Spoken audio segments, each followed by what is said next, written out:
Thanks, Karina. John, just a follow-up to what Peter asked earlier. I'd like two questions, but one to drill down.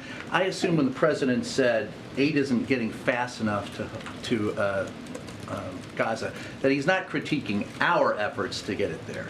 So, and without hanging a hook on who's responsible, is he saying that more can be done from our end? Is there more that can be done to get the aid to them? I think he was referring to actors in the region. And then the second question is, it's for many years, you're going to meet with the Australian government, and they have supported the release of Julian Assange. Now, we haven't done so saying there were national security reasons, but for the reasons that he has been charged are basically the same efforts that many reporters use. So is there any change of heart in this administration's efforts to free Julian Assange? I won't be able to talk about extradition matters, Brian, and as you know, this is something... fair question, but this is something the Justice Department is handling, and I think it's better if you go to them on that. We have to wrap it up. Okay, Lisa. Thank you. Thanks. Thanks, Admiral. So you've talked in here about contingency plans for this conflict potentially escalating, even though the administration wants to prevent that. So is the U.S. military really planning for possible evacuation of hundreds of Americans from the Middle East?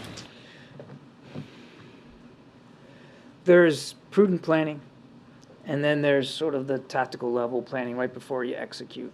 What we're talking about here is just prudent planning and thinking. There are no active efforts right now to evacuate Americans from the region, other than what we're doing in Israel, providing charter flights. There's no active efforts. We're not parking ships off the coast and getting ready to send Marines in to get people out of, you pick the place over there. That's not happening right now. But what was reported in the press is nothing more than prudent contingency planning. And as I said at the outset, given everything that's been going on the last 2 weeks, it would be irresponsible if we weren't taking pen to paper and taking a look at what that might look like. But there's been no orders given, nobody pre-positioned to do it, no moving in that direction.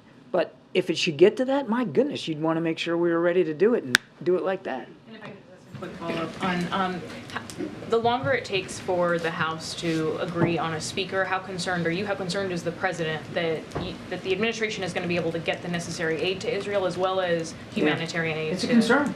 As I said earlier, we've got appropriations to support Ukraine and Israel for a bit longer.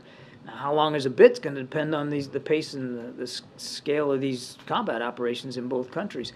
But yeah, we wouldn't have put a supplemental request in, which, oh, by the way, says right in the first line, it's an urgent request. We wouldn't say it wasn't urgent if it wasn't urgent. We want them to act as quickly as possible.